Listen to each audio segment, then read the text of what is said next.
You're listening to the Oddities podcast. All right, guys, welcome to another episode of the Oddities podcast. My name is not important because we got two guys right here whose names are important, and we're going to introduce them here in a second. I just want to say real quick, check out the Oddities Coffee Shop at 4182 Cordata Parkway. We got lots of cool giveaways we're doing. You can follow us on Instagram at Oddities PNW. We got weekly giveaways, daily giveaways, monthly giveaways. So come check us out, show us some support. So my guests today, I want to go start with Cooper over here. You just want to give like a 1 or 2 minute bio on who you are, where you're from, what you do, and we'll go from there. My name is Cooper, and I work for Leo here. I do his social media marketing. I started off doing his finances. Oh, really? Yeah. Oh, okay. So we had a really, really bad first. No, I'm just kidding. Yeah. So I went to school here in Bellingham. I grew up in Edmonds, so it's kind of near Seattle. Okay. Moved up here to Bellingham for school and got my degree in finance there. Did an internship where Leo used to work on the Ben Kinney team at Keller Williams, and so I met him through that, and then from there he branched off and did his own thing, and I graduated, and he kind of needed me to do his social media marketing, and so I kind of did the duo finance and social media, and it just branched off, and now I just do his marketing. And how long have you been working for Leo now? I met him in 2017, I think it was. So a couple years then. Junior in junior in college. So okay. And so when you first got hired, like what was the like vision or the instruction or the plan as far as like you communicating what you wanted him to do? Well, like, hey, I need a lot of help with a lot of things. Yeah. Can you fill some of these gaps? And he was like, I'll try. And you know, he's just turning 21. This is when I first met him, and just getting used to college life, and then also, it was one of those things where I just needed help. In the original position, it was more so tracking dashboards, spreadsheets, all of the fun stuff that we need to do, and then it kind of grew into, I'm not quite ready. I need to finish up school, and I said, hey, when you get out of school, I don't know exactly what you're going to do, but you are incredibly talented. You have a job. We'll figure out what that job looks like. Okay. Why don't you introduce yourself real quick, and then I want to go further into this. But go ahead. This is Leo. Yeah. So my name's Leo Cohen. I'm the owner and founder of the Cohen Group NW. We're a small real estate team here in Bellingham, very much on social media and very focused on branding. And then I'm also the host of the Bellingham podcast, which we connected on as well. Yes. I'm from Seattle originally. I came up here originally to play soccer at Western. Played 5 years, and then I dropped out of school, and because school's not for everybody. Started knocking on doors and making cold calls, and that's how I got into real estate. And started out working for, like Coop said, Ben Kinney, who's a friend and a mentor of mine, but ended up getting to the point where I was ready to branch off, and grew a team of I think we're at 6 of us. 6 of us, so 3 admin and 3 other agents. And why real estate? What was it that got you excited or interested in that? Man, 3 of my closest friends down in Seattle had kind of barreled off, dropped out of school. Like one left USF, 2 of them left UW to get into real estate, to get into commercial real estate, which is a world full of people that are like 50 plus that have been in there for a long time. Yeah. And these guys are 22 years old and understand social media and the new digital marketing and stuff like that, or does the older generation still? Yeah, commercial's not even like, there's the reason they're doing so well is because that whole world they haven't even breached social media in the commercial world. It's a very like, hey, so and so, they know so and so, you should talk to them, come check out their warehouse. That's how it works. I was checking out your website. Who does the aerial shots of the houses that you guys have? Or are you doing that, Cooper? Like, who's got the drone that's like taking these aerial shots? So right now, it is we have contractors. So we have Radley Mueller with Radley Mueller Photography, and he does drone photography, home photography. So right now, and he's fantastic. Okay. Coop does all of our lifestyle, and he's currently, we're talking about getting the drone pilot license. You gotta have a pilot license to do that? Yeah, you have to go through like air traffic control school. You have to know weather patterns. And people get sketched out about that kind of stuff. I thought just an average person could buy a drone and because you see them or hear about them getting fly. So if an average person just buys a drone for not a business related purpose, you still have to get like, you said licensed and everything? You have to get, it's not quite a pilot license, obviously, but you have to know weather patterns. You have to know like heights. what? You have to know I mean, granted, I don't know, 80% of people probably don't have pilot license. And Not are to like breaking throw the them under law? the bus, Yeah. but like, And is this a new law that just came through, or has this always kind of been in place for a while? I think it came into place in the last 5 to 7 years because people were just like Spying not on having people any for- sort of yeah. like, well, it was like privacy, and then also people were like, you know, not trained at all on flying these things into people's houses, and like just you could see how it would go, you know, haywire. But yeah, so Radley does all of that, and then Dakota Huntley and Peter Strasser do all of our flyover video, our home listing videos, and then Coop does everything else. Okay. So And back to the social media thing, I'm curious, like Sure. so 2 years ago is basically when Cooper got started. You hired him to do your Instagram, social media. Like, what was it that thought that you needed that? Did someone tell you, hey, get on social media? Or did you just kind of intuitively know this is where some of our clients are? We need to start doing this. Like, what was it that got you even interested in doing all that? well, I can say one thing real quick, and then I'm gonna let him dive into it because that's his world. Uh-huh. But it all comes down to taking inventory. Mhm. There was things that I really hated about my job Mhm. because we all have things that we really love, and we're Mhm. trying to get to only do those things. Which is impossible in any job, even when you own your own business. I By do the way, lots yeah, of shit. good luck, yeah, good I luck absolutely chasing hate- that. Yeah, It's impossible. There's no job like that ever. right. And so, but understanding that you want to do mostly one thing, Yeah. and realizing that the first step is just doing it, right, as you know, is like just getting content out there, Yeah. and then it's like slowly tweaking it until it gets better and better and better. Yeah. And it turns out it's a full-time position. that's what kind of Zoe Yeah. initially was, just kind of working in the warehouse, Yeah. and then I discovered that she had experience with like Photoshop, Adobe, like she went to school for it. So I was like, oh, good, help me, because I was doing it myself, Yep. which is fine, but it really is because there's so much editing and like the music and like the pictures, and it's like it really is it's a full time. endless. It's Yeah. endless. If you want Yeah. to do it how it's supposed to be done, how you're doing it, and how we're doing it, like how I truly believe it's supposed to be done, Yeah. you need someone full-time doing it. Mhm.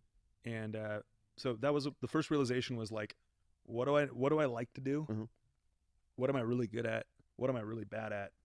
What do I need to leverage off? And What are your thoughts on that, though, with Instagram or social media to stand out from other realtors doing the exact same thing? 'Cause this is what I focus on a lot, is the creativity. We do a lot of wacky, weird posts on purpose.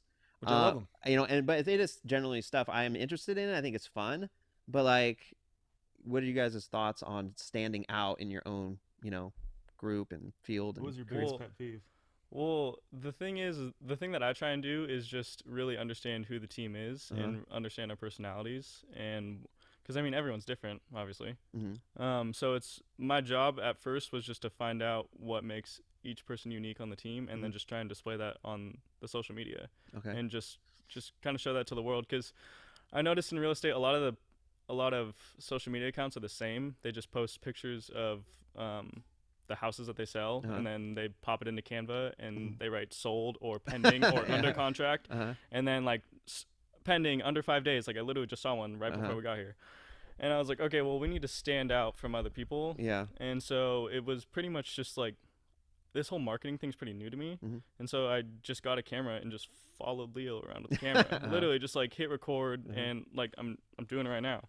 Like just hit record, and like at first I struggled because it was like, well, I don't know how to do this. Like I don't know how to do photography. I don't know how to do videography. And Leo's like, well, just get something out every single day. And that's been my quota, is just a post every single day on each platform. And I mean, you see the progression over time, but it's just, It's like a stick figure to a Mona Lisa. Yeah. It's like, it's like, Yeah. oh, Leo was doing that. Now it's like, oh, there's someone full-time that's skilled doing it now. So, yeah. And what platforms do you guys post on? Instagram? I know you guys have a YouTube channel, which we'll get to in a second. Facebook, Instagram, probably. YouTube, Facebook, not in Snapchat, but one thing that has been like in my mind for the past month is TikTok. I downloaded TikTok, and so for the first, well, I said I downloaded it a month ago. For the first month, I've just been consuming the content like crazy, and it's pretty It's addicting. weird. It's different. Yeah. I mean, I have TikTok too, and I Yeah. watch videos. My daughter like sends me videos. I just haven't got to the point where I've been kind of lazy about it because the platform is so different. It's a little weird. It's like quick, snappy videos that are kind of like comedic with sounds and quick edits. Very trendy. Yeah, and I'm thinking, how can I, integrate this? And then I know I just saw a thing a couple weeks ago that it was downloaded like more than Instagram, or like it's really taken off. Yeah. It's a huge platform. So, all right, Zoe, figured out. No, but Not our demographic, but it's just like a whole nother beast to Yeah. tackle. And so before I really dove in there, I just wanted to see what was native to that platform, what people really enjoy. Like the For You page posts will blow up with millions of views overnight, and people can blow up overnight. Yeah. And so it's just right now I'm in the stage of just consuming content. Yeah. Do you guys mess with LinkedIn at all? Yeah. Because we just got on that. Because that has great organic reach on that and TikTok, but Instagram do you guys do paid ads? Do you promote? It doesn't work. So one of the things that, and maybe correct me if I'm wrong, but one of the things we recognize pretty early on is recognizing, first of all, knowing your product, knowing who the demographic of, like for your product, it could be anyone from that has their parents' credit card at 15 all the way up to however old, right? Ours is like whoever is seriously thinking about buying a house. It's a service, not a product. Yeah. So what I've found is that the retargeting on Instagram and Facebook is really where we're intentionally going towards spending our money, because the Facebook ads and the Instagram ads, for me, when I'm going through Instagram, I'm going to buy one of your products because like it pops up, or on Facebook. But the person that's looking for a house, they're not like on the can looking at Instagram and like, oh, I'm going to buy a house. Oh yeah, right. They're not the qualified buyer that's looking like realistically, right? So right now we're not spending any money on Instagram or Facebook that way, but retargeting is where we're going to spend a lot of our money. Okay. So with our quality content of like the education of buying a home, how does that work? Getting to the people on our team. Do you find it difficult then to stand out with your posts, or I'm curious about the creative aspect of it. Like, do you have ideas that you then shoot over to Cooper and you're like, hey, let's do this, or how does? I'm just curious, like the creative process of like the. And he's like, posts are you that guys high? do. And I'm like, right. Well, I would say with the creative process, no, we're just, if you're authentically true to yourself, you know who you are, and you know what your channels are of content, right? Like knowing the native language of that platform, of let's say Instagram, and then knowing what it is that makes you, because you hire a realtor, not because of, I mean, how many homes they sold shows production. Yeah. But if you like you were telling me about with like Baltina, you saw that she was a normal person. She had all this stuff, and by the way, she got a bunch of stuff done. Yeah, well, she was one of the realtors that I followed initially. Yeah. Just because not only was and same with Paul, right? Yeah, and Paul. Well, is because they were posting like stuff from their personal lives too. It just was like all business. Yeah. It was like they were talking about You don't want whatever, a robot. coffee, like hiking, travel trips. It was just like there was like a human aspect. Yeah. And we try to do that a little bit on our posts too, because people don't want to be just sold to. Yep. They want to, if they can connect to you and you can make an emotional connection. If you just say, hey, I like to hike or ski or snowboard, and they're like, oh, I do too. Yep. Then they kind of feel like they have a connection with you and they can relate to you, and then they're more likely to reach out to you, no matter what the business is. Absolutely. And so I just think that's really important to stand out in that way, because I see so many, realtors or anybody in business. It's just all business stuff. Yeah. It's like, here we are doing our thing every day, but there's no personal element to it. So. Yeah, that goes back to the just sold post that I was talking Yeah. about. Just like you don't really scroll through Instagram to see that like that's not native to the Instagram platform. What's The native? Canva.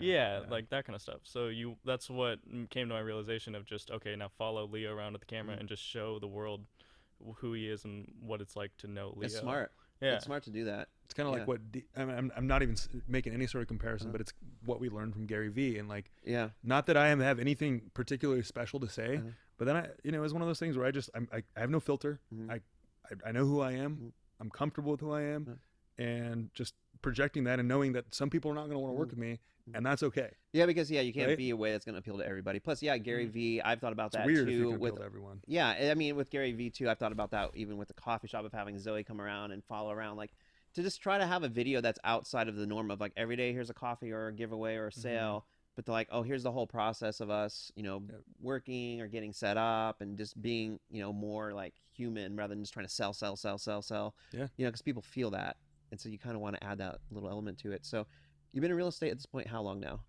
Just coming up on 7 years now. Okay. Yeah. What was the hardest part in the beginning when you first got started? Did you struggle, or was it easier than you thought, harder than you thought? What was the biggest challenge, you think? Staying motivated, or were you just instantly obsessed and went at it? Like, That's a good question. Well, I've never stopped being motivated, because I have this vision of I think life is big, and I think you think the same thing, and I know Coop thinks everyone on our team wants that same big life, and we don't think that it's unrealistic. We just know it takes time. And it's hard. It's hard. Yeah. So the first biggest challenge was within my first month, I got fired from my first job in real estate. I got canned. Why was that? Because I wasn't a good investment at that point from that agent. He's a good friend of mine, and he has a very successful brokerage in town, and I love him to death. You still friends? Totally still friends. We get lunch once a month. Panel. Yeah, he was just on our real estate watched panel. that. I fired friends. We're not friends anymore. Yeah. They're like, now we friends. Yeah. Yeah. Anyways, I did watch that, but yeah, continue. Sorry. No, but he had radical honesty with me. He said, I'm firing you because you need better training and we can't afford to keep you. And I said, okay. And I told my wife, and she was sobbing on the phone because she just failed her test and thought she flunked out of school. She's a real estate agent too? No, she hates real estate. What was her? Oh, a test. A test with school. Oh, yeah. okay. I missed that. Okay. Yeah, it was one of those things where it was I just dropped out of school, and I was like, this is going to be great. I'm going to make a lot of money. And then I was like, I just got canned. So that was the first challenge. And then coming home after the first month, and my wife asking me how my job was, and I'm like, well, I make cold calls every day to people that slam the phone on me. And I was like, she's like, do you like it? I'm like, no, but it's just part of the process. Yeah. So just teaching myself that it was part of the process. Also doing those shitty little jobs makes you appreciate the point when you don't have to, but then also doing that when you do hire or decide to train or take someone under your wing, you could be like, well, here's what I did. You're going to have to like pay your dues and do the shitty stuff to get to you know what I mean? But you can't go to management school and then start like managing. You have to be, you have to start at the bottom. Yeah. I mean, maybe some people disagree with me on that, but I don't know that a business management degree entitles you to be a manager. I think you earn it by starting out by doing everything. Well, like every job here that they do, I've done. Like I did all the packing, listing, and shipping myself for years. Which is why they respect you, and that's why they. Do they? Yeah, I don't know. They're like, yeah. Yeah. So the hardest part, you got the first month, you got canned, and then how long before you got another job in real estate? Get hired by another firm? Next day. Okay. So Ben Kinney sat down with me, and he's the owner of 11 Northwest Keller Williams offices. Okay. Sat down with me, and he's like, look, I like your hustle, and you like these 3 teams want you to work for them. I'm like, well, I don't really know. I'm like, I'm ready to knock on doors. I'm ready to I'm not afraid to talk to anybody. I'm not afraid to embarrass myself. Like, what do I have to do to be successful? And he was like, you have to get on the phone and just call through this database. And there was 120,000 people in there. He said, here's a dialer system, and I expect you to make 500, 900 dials per day. What? And I was like, my God. Shit. Damn. And what percentage, let's say out of 100, how many would, so would you try to, how would you do it? You'd call them, and would you try to just set up a meeting with them where you'd come by? Trying to set them up with an agent. Like I was an inside sales associate, and my job was to see if people still wanted to buy or sell real estate that had registered on a website or had their home had come off the market, and was to set up an appointment for an agent to go and meet with them. So it was like this pass off after that, and then that's how I got paid. Give me the intro. So I answer the phone. Hello? Hey, Sal? Yeah. Hey, Sal. Yeah, this is Leo Cohen here. And I'm already annoyed. No, I'm kidding. Great. Yeah. Great. You're gonna. Well, but it was like that was the actual conversation. It was like, I'm already annoyed. Yeah. And so try to understand better what people need. Take them down off the ledge. Would you try to get to the point quick? Would you be like, hey, my name's Leo. I work with so and so. You'd register with our website 2 years ago, looking at homes in Bellingham. Did you find a home, or are you still looking? Yeah. And you'd say, piss off. And I'd say, before I piss off. So that's kind of the gist of like most of the conversations. And on average, what would you say out of 10 or out of 100, how many would you actually get set up with an agent? So, yeah. So if I called, let's say 100 people, typically 10 of those people would pick up. So it's on a dialer. So it's constantly calling people, and then one line picks up. So it's everything you imagine a call center to be like. Did you hate it? Did you love it? Did you learn to love it, or were you always just like, oh, I can't wait to be done with this? Near the end of it, I hated it, but because I knew I could go out there, and it wasn't even just about the money, but I could do the full process. Yeah. And that was the training wheel, the learning piece. But ultimately, I just know these things are part of the process. When somebody that has done it before is like, this is just the shitty part of this to get to where you want to be, I just kind of like, my mind goes steel trap, and I'm like, I'm just going to do this. And that's the mental part of me that. So at this point, did you have your realtor's license then? Yeah. And so most realtors, are they doing this nowadays where they're cold calling right from the start? No. Okay. No, most people don't do that. And what do they do mostly? Just go knock on doors? Like, what's the thing they're doing now? Like, you get your realtor's license on Monday. On Tuesday, what are they doing? It depends on like what their network, their sphere of influence is like. It Mhm. depends on like, if you have an equestrian business, Mhm. you're probably going to be marketing predominantly to your equestrian business. Uh-huh. Are you a kid out of college like me? You probably have 0 friends buying houses. Yeah. So it's like connecting with older people. And then they're like, how you look like my grandson. I'm like, crap, this is not going to happen. Like, I'm done for. Yeah. So there's, the best way to start out is to get on the phones and start prospecting. And it is the cheapest, simplest way to do it. It's just people have the most resistance to it because people are afraid of rejection. Yeah. And you get comfortable with it though the more you do it. You know? You sound like you have a story about rejection. Not really. I mean, it's just so much disappointment in business. Totally. Like this. I mean, I talk about it all the time, but it's just like you almost take it not personal anymore. Totally. It's just you become unemotional over time because it's just. Also, I think it eliminates the anxiety the more you do it. Totally. Because I think at first the anxiety is the rejection. Totally. And then maybe that's a feeling of not being good enough or smart enough or I wasn't charismatic enough. I said the wrong thing. I didn't say the right thing or whatever it is. You internalize the rejection as you. But a lot of times it's not even about you. Anyone could have said those words or did that thing. Mm-hmm. Yeah. And so, but then also over time you realize it doesn't really matter. Like nothing happened even though you got rejected. You didn't die. You didn't get sick. Like nothing happened. Yep. And then you just eventually just become a robot with it. And so, yeah. I had someone threaten me that they were going to put my head on a spike. I gave them the office address.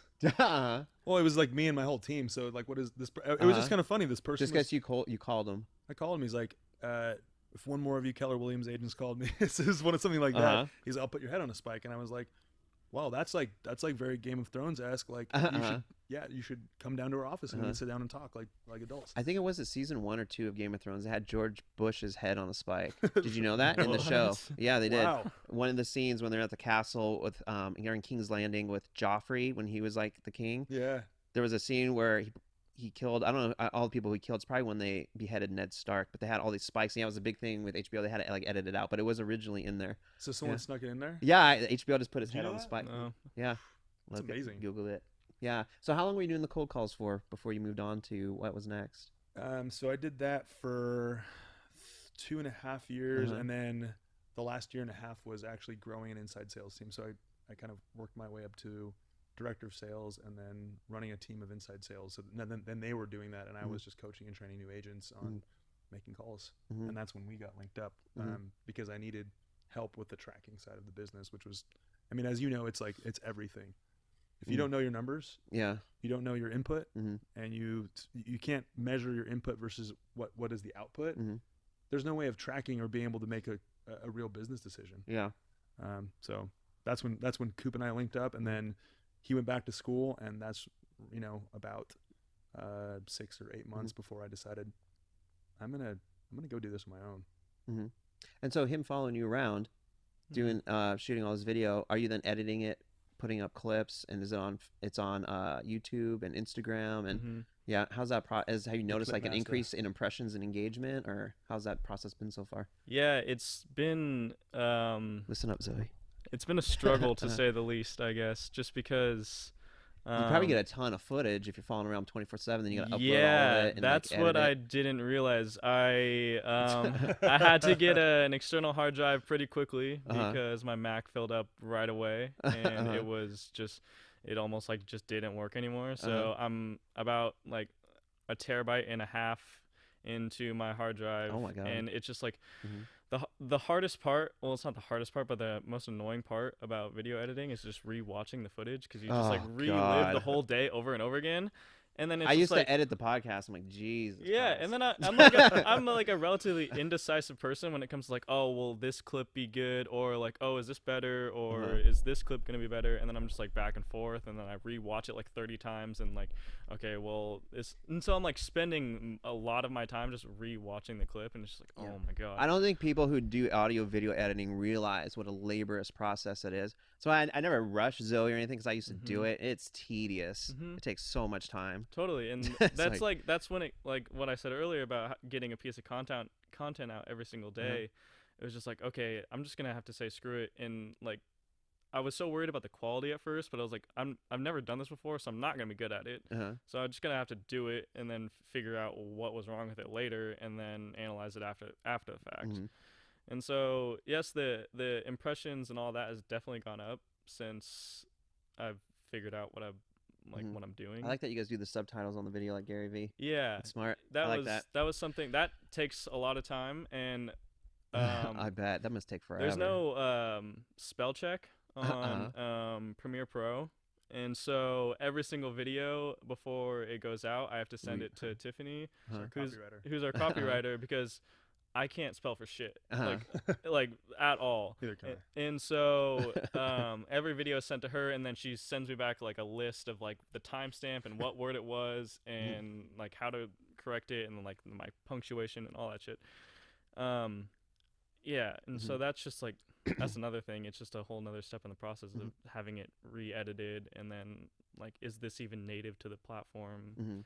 Stuff like that. And so I was taking a look at your YouTube channel, which you started in 2018, I think April. Yeah. And is that when you hired Cooper, or was he already working for you before that? Well, if you look at the original videos, it's like me in my hoodie in my kitchen talking about in front of your computer. I watched the 5. What was it? Laws of Stratospheric Success. That's my favorite book. The Go Giver. Shout out. It's the best book. But yeah, it just started like I knew I just needed to do it. And then what was the name of the guy that you were working under? The second guy was Ben Kinney. Did he tell you, hey, start doing this? This is something you just did on your own, or were they just a lot of other real? He just says R&D. He's a big R&D rip off and duplicate guy. Like he has a lot of really great original ideas, but a lot of the systems that he's created have been pulled from other people but improved upon. Just like anybody. That's like, everything. Yeah, there's no real original idea. Yeah, you're just improving or tweaking everything. Yeah. And there's nothing wrong with that. That's okay to not be like the Elon Musk and come up with the Tesla. Well, even that is just an improvement on the automobile. Totally, he didn't invent the automobile or like SpaceX reusable rocket. He didn't invent rockets. Like all that stuff just existed. He just made it better. No, I'm just kidding. But if you ever find out how he did that though. Like he just literally read books on how to build rockets and then built them. Brilliant. I'm like, that's insane. Yeah. Yeah. Dude, I wouldn't even be able to do anything. Like, I'd go find my toolkit and open it up and say, man, got a long way to go. So at this point in your career, what is your daily life looking like on an average work day? What does that look like for you? Do you guys get together in the morning and plan out like if he's going to follow you around somewhere, or like the creative content or aspect of, what you do, or like what does the day typically look like? Like how do you plan it out? For content, I know that you and Tiffany, so Cooper and Tiffany, Tiffany is our copywriter, and she also does she's our client care concierge and event coordinator. So she's kind of the glue for everything. She's the quality assurance. And so what they do is they get together once a week and they just map out the next 2 weeks of content. And it's my job. We do that daily pretty much. Yeah, that's awesome. We're not that planned out 2 weeks. We're just like, I'd say, hey, let's do this, and she writes it down eventually. But you have to plan it out. Yeah. You can, like if you are too reactive about it, you're just gonna, you're gonna waste time doing things like when you should be doing something to grow your business. This is part of growing your business, but if you have it all mapped out, and you're like, it's my job, and it's our other agents' jobs to create the wake for him to film. And so, if I have an idea, we get together, we say, hey, Thursday we're getting together and we're gonna shoot 10 videos. And so if we have any series, if you guys see any of the series that we put out, like the buyer, what was it? I was gonna get to that. Yeah, I watched that too on YouTube. That was really smart. It was really good. I like how it's short clips. Yep. Simple. It is because people, like everyone, attention span is they're not gonna pay attention. Yeah. But yeah, I watched it. Those were really good. I thought this was really smart. Did you add the music to it and everything? Do all the graphics? Yeah, it was good. Killing it. Yeah. For a guy that's never done it before, it's just your confidence compounds when you just try things. But it's like creating series so that he like my job is to do stuff or invite him to come with me on when I'm going to do something and saying, hey, I'm gonna go do this semi-ridiculous thing.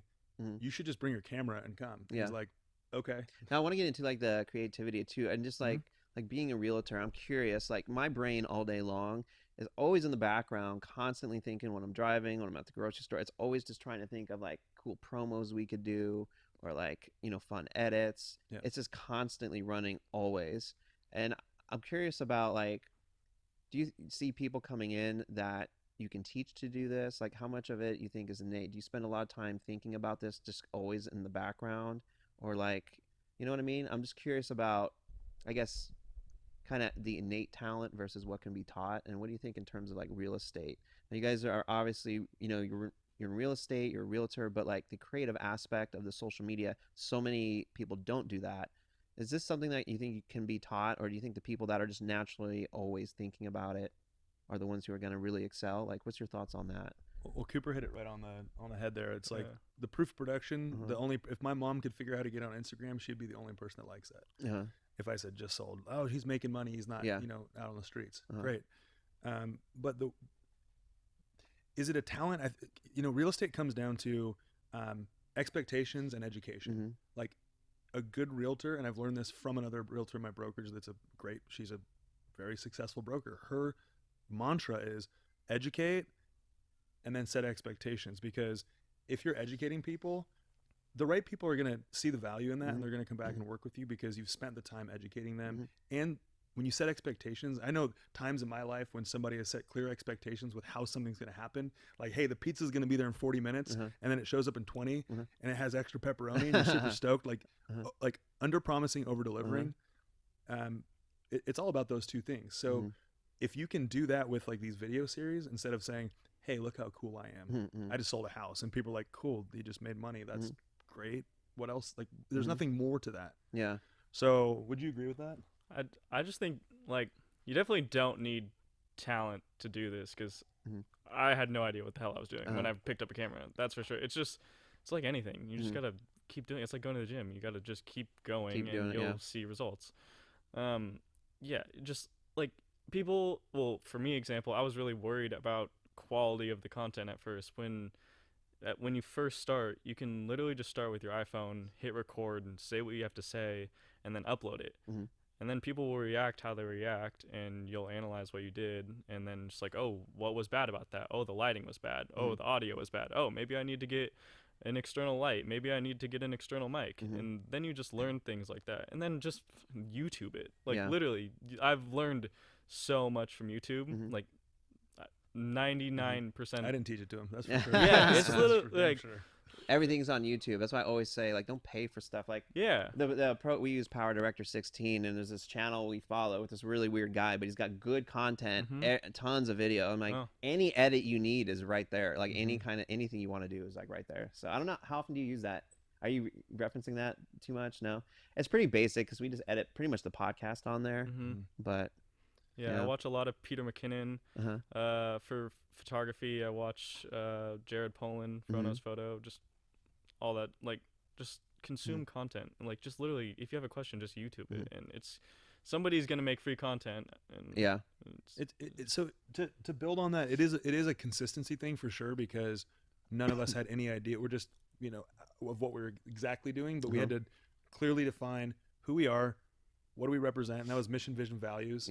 And then from there, it was the consistency of like being okay with like having something that is 80% of what we really want it to look like, but understanding it's a process of it's exponential growth.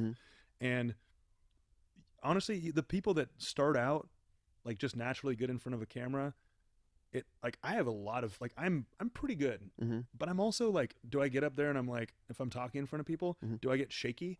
Yeah, I get like weirdly like nervous and shaky and sweaty, and I'm just like, what am I? And then it happens and it's fine. But the people that like have this mental block on just getting up and doing it, like every single day I set out, and I've challenged him to do the same thing, is do one thing every day that makes you really uncomfortable.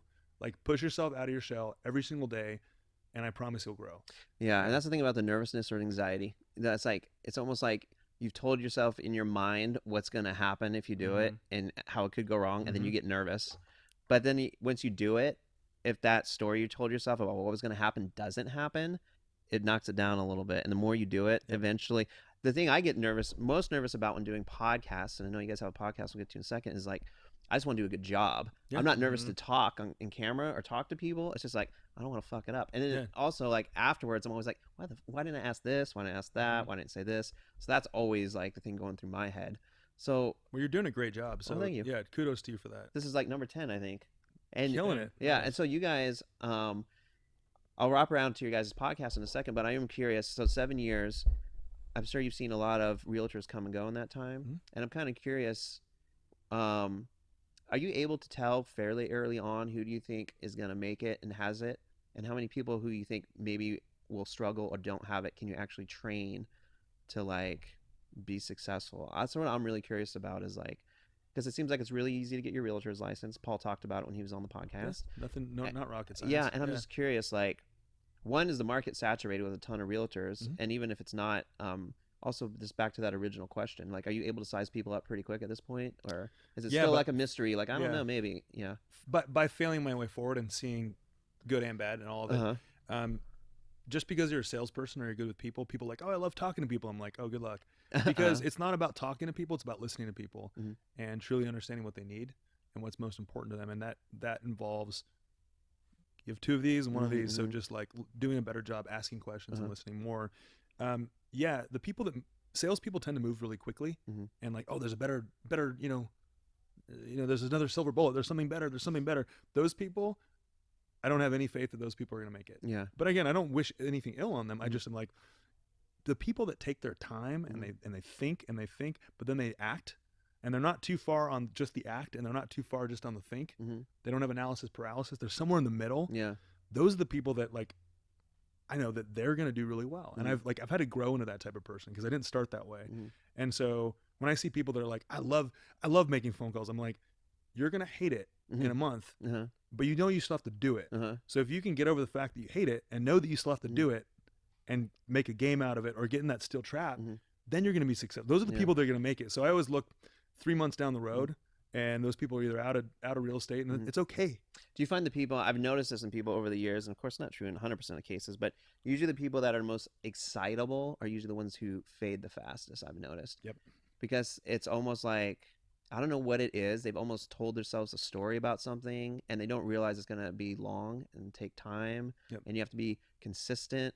But I've seen so many people get super pumped and excited, and then they fade the fastest. It's the people that I've seen who are just more even keel. Yep. Don't get too excited, don't get too low, but they just, they might get disappointed, they might get, but they're very just kind of even. Yep. Those are the ones who usually stick around, I think. Ben's a perfect example of somebody that is, he's really good when he's talking in front of a lot of people, but he's not like a super social person. He doesn't really like people that much. I know he likes the people he likes. I know that's kind of a truism, but I mean, we all do, but he doesn't want to talk to everybody. Yeah. But he's somebody that has just been like consistently hammering away at this trade for so long, and his results show it. That's someone it's just really interesting that you say that, because he's a perfect example of someone that has like made hundreds of thousands of cold calls, and now he's not making cold calls. Yeah. But he hasn't, like, he's not insanely excitable anytime a new silver bullet pops up. Right? Yeah. It's usually a red flag. Yeah. So what do you say is the hardest part of your job currently? You want to lead it off? What's the hardest part of your job? Of your job. Getting over the fear of judgment. It sounds kind of your posts that when you put out content. You mean? I didn't think that it was gonna be a big deal, but I worry. Like I said earlier, I worry too much about, oh, is this the right post? Is this the right clip? And then it's just like, over time, I've grown a callous. Like, it's kind of just like, fuck it at this point. Like, just post it and figure it out later. Yeah. Right now, that's the hardest part of my job. It gives me a lot of anxiety. Really? It does. He gets anxiety from, he knows he's going to get a Slack message saying, hey, are you putting content out today? Yeah. Just like, oh, God, I shouldn't have sent that to him. That's probably annoying. Yeah, and that's the hardest part of my job, which I never thought would be. I thought the hardest part of my job would be figuring out how to use Premiere and Lightroom and all that stuff. That's not that hard. You can just YouTube it. You can't really YouTube how to get rid of your fear of anxiety and stuff like that. I mean, I guess you probably could, but that's probably the hardest part. Well, a healthy amount of anxiety is actually good. I remember, like, some psychology Survival, major. Man. Yeah. They said, a little bit of because they've done studies, and they found that people that experience, a moderate amount of anxiety actually perform better. But then there's that curve where if it gets too high, then you can't perform and you can't function, and it breaks you down. Yeah. So it's like experiencing no anxiety is almost not as good as experiencing anxiety, because if you experience, you're just like, you feel this nervous energy and this pressure to perform. But there's a scale, of course, and if you go too far to the other end, then you just can't even function. But Yeah, and I've gone all the way past that where I was just like, I freaked out so much where I couldn't get anything out, and then I'd wake up the next day and I'm like, well, why did I freak out? And it's just like, okay, well, something else has to come out today because I gotta get a post out today. So it's just like, just keep doing it. Well, that's good. Yeah. No, and it comes down to this whole concept of fear. We get so caught up in our own mind. I don't know if you've seen that Will Smith interview where he's talking about skydiving on Breakfast Club recently with Martin Lawrence. I saw that one. It was further back, but he's talking about fear, and we build up stuff in our mind so much to the point where we're about to jump out of the airplane, and then we jump, and all of a sudden we're like, why are we scared? This is the most blissful feeling I've ever had. You push past that whatever that barrier is, and all of a sudden it's the best thing you've ever done. And we do it over and over, and then we're like, why didn't we just, we have that conversation with ourselves. Also, I think he made it interesting. It was back that I just listened to him on the Breakfast Club with Martin Lawrence. They were promoting the new Bad Boys movie. He talked about that, how one of the reasons he did that on his 50th birthday is because everyone kind of plays this character that they play out to the public where they're worried about this or they're worried about that. And he's like, I just wanted to kind of get over that character and just kind of change it up a little bit. And that's why he's so big on Instagram, but he has people following around, the whole camera crew, kind of like, you guys do and Gary does and all this stuff. But just also a lot of that anxiety or that pressure just comes from you want to portray success or a certain image to everybody else, and like getting over that and just producing like real content. Because people kind of unconsciously know when you're being fake and when you're being real. That's why like on this podcast or all the posts that we do, like I swear a lot and I don't even care. It's just, you can't have a certain persona that's going to appeal to every person on the planet. It doesn't matter who you are. You like what you like, and other people like the same shit you do. And so they'll gravitate towards you. And the person that doesn't like that you swear or that you do this or that is just not going to. But you can't appeal to everybody. So at the end of the day, if you're just yourself, people can kind of feel the authenticity. The right people. And then, and that's all the people that matter. So what would you say is the hardest part of what you do right now? Or the biggest challenge or the thing you stress the most about? What keeps me up at night? Well, there's parts of my role that, like, now having people working as I call them all partners. They're all part of the business. They're all incredibly big parts of the business. If I fail, if I like, and I'm not worried about failure, I'm pushed through it. But if I fail, it's not just me. So other people suffer. Yeah, I know that one. Other people suffer, and I would rather cut my arm off than let somebody go. And so everybody has been incredibly supportive to this vision. So my biggest challenge is I don't want to let all these guys down. I know I won't, but I still don't want to. So there's that. And then our team is the Cohen Group Northwest is in incredibly uncharted territories in the real estate world. And I don't say that like tooting my own horn, but I truly know that what we're doing right now is changing the game with the traditional way that real estate's done. How so? Well, our whole mission is about collaboration and giving, leading with value to people, like we had talked about, even with people within our community, other realtors, because we know if we raise the bar with other realtors, it's going to raise the bar with their whole industry, and it's going to give clients a better service. Is that real estate hub? Is that your group? I think Paul had mentioned that you had started that, right? Yes, sir. And that was to have all the kind of companies around town kind of come together and learn. That's pretty cool. Removing barriers. What gave you that idea? Like, how did that even come up? Well, it selfishly came because I create these platforms, or we create these platforms with this selfish desire to learn. I want to learn, and I want to learn. I don't want to just learn from people at Keller Williams. I love all the people we work with, but they don't know everything. And I want to learn from people like Paul, and I want to learn from people like Penn, and I want to create a platform where we can talk openly and freely without brokerage plugs and barriers and recruiting about true problems in Whatcom County, ways to increase like the level of service for clients, because there's a low barrier. I would say it's being a 7-star agent in a 3-star business where like you can basically skate by with barely doing anything and you get paid a huge commission. No. The service level, if you're gonna earn what we earn, you need to provide a really high level of service. So the first way to make a splash in this industry is not just to do it ourselves. We do it ourselves, we live it, but then also provide so much value, free value, to other realtors in town and make it more of a collaborative community. that gets more done for everybody. You know, how often do you guys meet and do that hub? That was the first one you did? That's just the that panel. You posted the panel on YouTube. Yep. So we do. There's an ongoing Facebook group, and there's about 445 members now. Oh dang! So it's grown quite a bit over the last couple of years, and the panel was just another way of engaging people, and we're just bringing in. I mean, I don't want to be in the spotlight. We talked about this. Yeah. I want to be the one interviewing these people because I get to ask all these cool questions, and people from the audience get to ask. And I mean, we had 3 awesome people in our last panel. We talked about leverage, and all these people. I see all these people in the audience. Their eyes lighting up. We're talking about like if you make $200,000 in a year or $300,000 in a year, taking 10% of your income, which would be close to the average of Whatcom County, a little bit below, and taking a chance to leverage time off or leverage that off to somebody so that you can grow your business or have more time or whatever. And people were just like mind blown. I'm like, dude, what you're not running a business. Yeah. You know? So these panels are amazing for us to learn. So this is the first selfish desire to learn.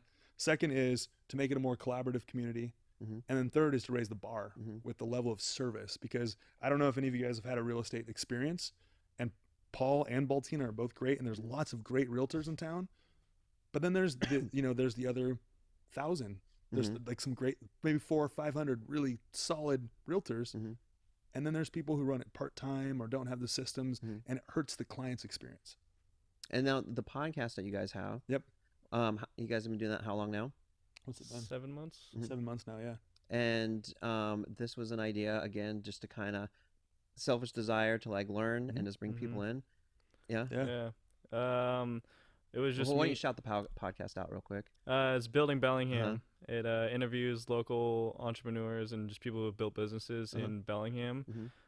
We got a lot of heavy hitters on that podcast, and Leo just asked them like, how'd you do it, and like, what's your mindset, and really that's fun. I love that stuff. Like real questions about failure. Because I don't care. The successes are a byproduct of all the failures. Wouldn't you agree? Yeah, I'm almost not even interested in the business part. I want to know the psychology and the ups and downs and the challenges and how you did it. That's what I'm interested in. The success, just comes as a result of that. But and how often are you guys interviewing or putting it out? Once a month. We got a guest come on once a month. And how's the experience been so far? It's a total learning curve. You comfortable on the mic? Yeah, I have to be. I have to figure it out. I just have to figure it out, and that's how I live. And the whole like 4 pillars of content with a podcast that I know, that we all talked about. He had to figure it out. It was his idea, and he's like, "Oh shit!" It's like, but yeah, just asking people to be on the show. At first, people are like, "The what? Do you want me to do what?" I'm like, come out to this remote location. Anyways, we're just a couple guys. Yeah, a couple guys. Yeah, a couple dudes. But it turned into something bigger than what we had imagined. Its own brand, which is like what you're doing with your podcast as well. And then we do the Startup Spotlight. So, and that's how we got connected. It's a separate segment for businesses that we think are really awesome, and we want to get to know the person behind them. But they're just starting out. Yeah. So it's an opportunity for us to meet people that way, and then round back in a year and have those people on the podcast. So it's a double podcast, right? But yeah, it's a huge learning curve. We actually, like, your guys' setup is great. We had this debate for like, I don't know, a couple weeks of like, do we buy all of our own stuff? Yeah. Or do we just hire it out? What are we good at? Yeah. I mean, that's when I went to go do the podcast, I had some guy come in here who did like documentaries. Like, I knew him through someone. It's like, my boyfriend does this, and it's like, so I had him come in here, and he was really flaky right from the start, just with the texting and calling. I wouldn't hear from him from a week. And then she was like, did he text you back? I'm like, no. And she goes, I'll get on him tonight. And he texted me back. Finally got him in here. We sat down on these couches. I was like, here's what I'm looking to do. Here's what I want to do. And he's like, well, it'll be like probably like $500 an episode is what it'll cost you, for me to like do all this stuff. And I was like, and then he goes, but eventually I could train you. You could just do it in-house. I was like, okay, because I have no audio, video. I don't know anything about any of this. And so I was like, okay, well, I'll email you a list of equipment I'm looking at. You let me know what you think. He's like, okay. So he leaves. I emailed him, didn't respond to the email. I'm like, fuck this guy. He's so unresponsive. I can't count on him. Like, I can't have a guy, because if I book guests, he's the type of person where you send him a text, you'll hear back in 2 days. And I'm just like, if I schedule a guest for like a Tuesday at 5 and then I have to confirm with him and I don't hear back from him, I'm like, it's not gonna work. So I just went on YouTube and watched literally YouTube videos on the mics to buy, the lights to buy, how to do all of it. And then I just made Zoe do it. and Danielle, she was just the warehouse manager. I'm like, Danielle, we're gonna do a podcast. You have to do this. And Zoe, you got to do this. And that was it. Here's the YouTube link. She's like, oh. And then we started doing it, and it works out great. And I've done audio video editing before for like home movies, like when I went to Thailand and stuff. So I knew the actual process is not that difficult. We're just single cam. It's just time consuming. You just edit the audio, you edit the video, and then you're done. But Zoe does a great job. She does. I mean, I'm really impressed with the work she does. Yeah, the other episodes are great and so good. I like that she puts clips in there, and she's really good at it. So, and I'm glad I don't have to do it that much. So, I mean, but again, that's a full or at least part-time position, right? Yeah. Would you agree? Yeah, she does great. I just bought her own desk in there, so she's got her own sit-down thing now. So she's kind of just doing all that stuff. So very good. Yeah, it's turned out great. So what's the you guys have a lot going on, it seems like. The podcast and all the audio video stuff you do. What's the plans coming up over the next year or two? Do you have like a vision in your mind? You don't have to share it or put it on blast if you don't want to, but do you kind of always kind of see the goal that you're trying to hit, and you kind of know the steps to get there? Is there like, as far as media goes, or media and just your business in general, like? Well, I'll talk to that, and then if you want to build on that, I mean, the biggest thing that him and I have learned is it's all about brand. Keller Williams is a brand. That's who we hang our license with. Great company, but truly we have our own team, and we're building our own brand. People in a down or up economy, in an up economy, you have like right now there's 1,400 realtors or 1,300, 1,500. I don't know, too many, whatever it is. And like you can't walk 5 feet without bumping into a realtor. But when the economy gets bad, brand is all that matters. It's what's left over. Like the people that have been around through 2 different ups and downs. Those are the people in town that have built a brand. So our big thing over the course of the next couple of years is brand, and continuing to refine our processes, create more content, leverage his time eventually. Like, so if he doesn't want to edit, he can just shoot and help, have someone come on to help him out with that. So it's just when the returns make sense, return on impact and return on investment, doesn't matter which direction you're going. It doesn't matter how much it costs. If you're doubling what you're doing, or the content has double the impact, it doesn't matter.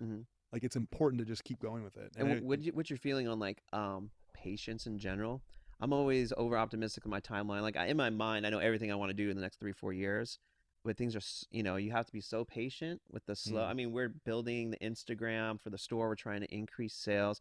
It's such a slow process that you can't expect results anytime soon. And you have to just keep trusting that what you're doing, the tweaks you make and the edits you make and how you're doing it is going to be successful and work.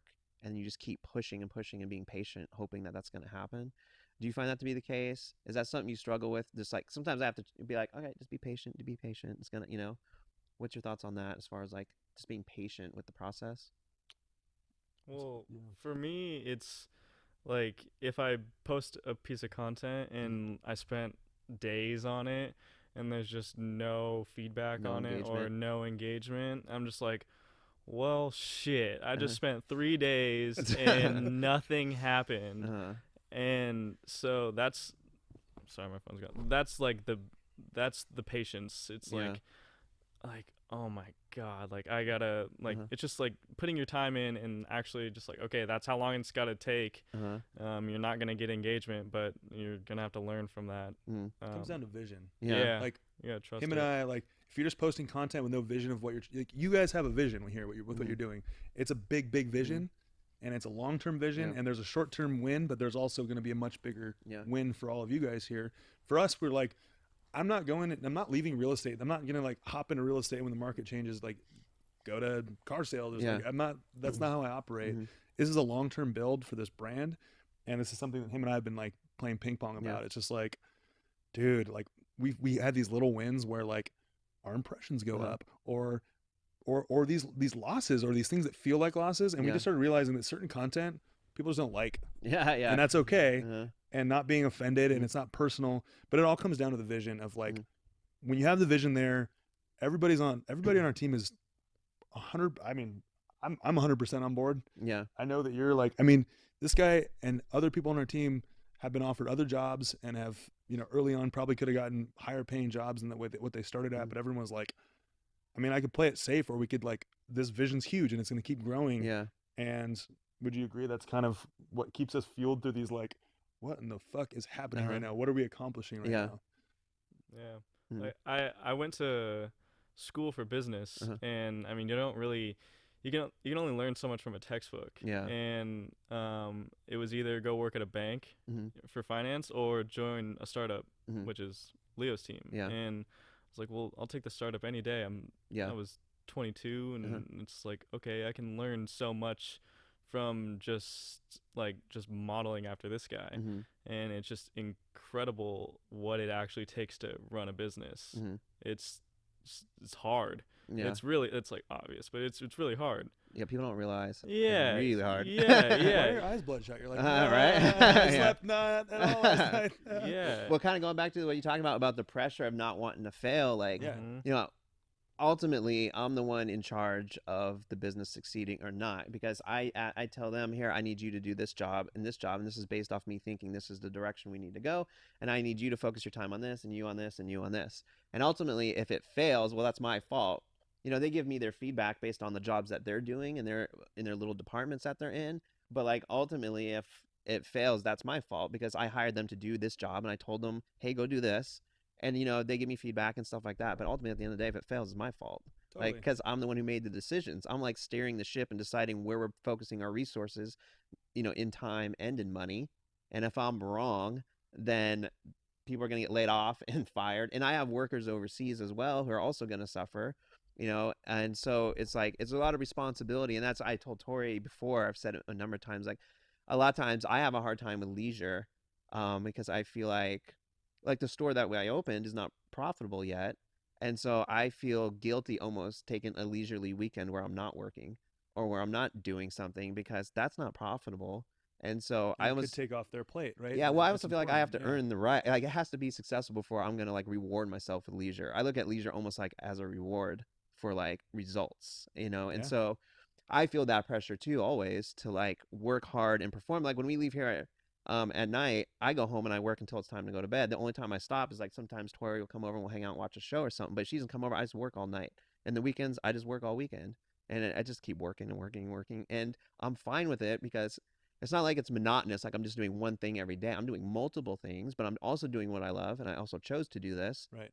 But I do feel that pressure. Like in the beginning, when it was just me, there was no pressure. But as soon as you have employees and then people who depend on you, then it's like, then the pressure starts, because you can't slack off and be lazy now, because then they're going to suffer or the whole thing is going to fail, and they can just go get other jobs. But still, like, you have that responsibility to the people around you. You wouldn't all be in the same place if you guys all didn't have the same vision, same values, same morals, same integrity, all of the above. Yeah. If you guys didn't have all that in common or the same vision, you guys wouldn't be here. They wouldn't be here. He wouldn't be here. Right.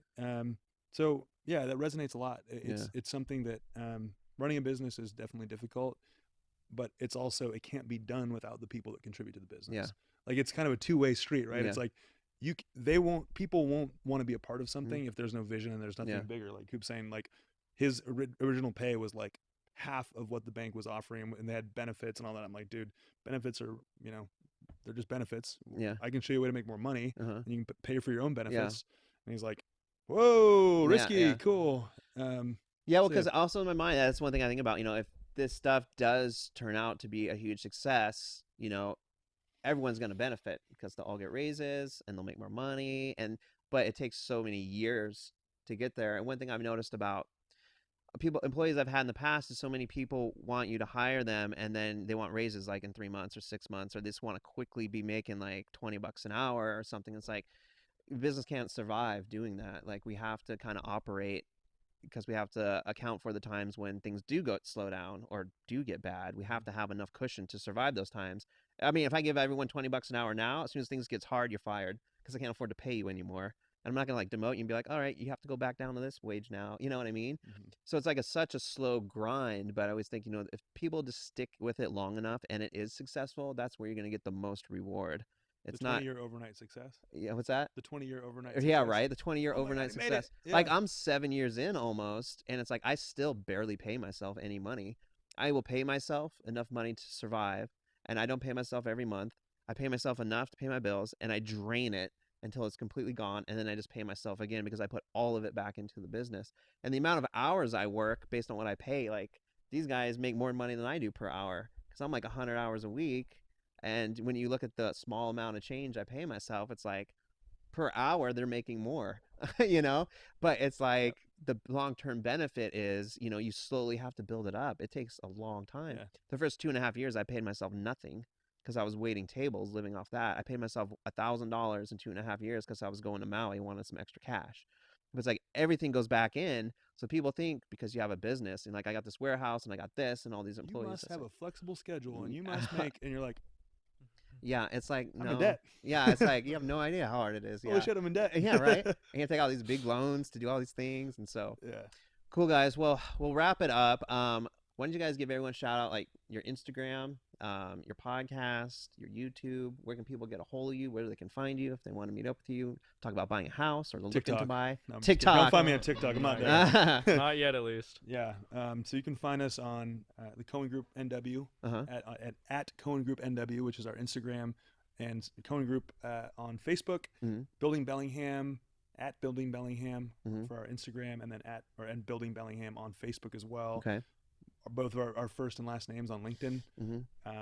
Yeah, those are our main platforms. The Clean Water Happy Hour is an event we do once a month, the last Saturday, and the first beer is on us. And we do raffles from lots of awesome local businesses. Oh, that's cool. And if you guys want to join and partake, we have really cool raffle prizes, and we give everyone social media shout outs, and that's dope. we give back. You do that every Saturday, once a month. Every Saturday, once a month, and it goes towards building wells in East Africa, and so it's cool. through Charity Water. So that's been an awesome event in partnership with Jesse Nelson, who owns Overflow Taps. Oh, cool. And Adam Stacy. Yeah, we all drink here, so we'd be So we're definitely down for that. Next Saturday, come get a free beer on us. Okay, that'd be Jesse great. wouldn't like that I say free beer. Come get a beer on us. Come get a beer on us. Great. All right. Anything else you guys want to promote real quick? I think Leo touched on all of them. Got it all? I mean, my personal Instagram, Community Coop, if you want to follow there you me go. on that. Show them some love, guys. Yeah. Cool, guys. Well, thanks so much for coming in here. Thanks again for having us on the me on the podcast too as well. Appreciate Absolutely. it. Thanks for having us as well. Thanks for having us. All right, guys. Cheers. Woo!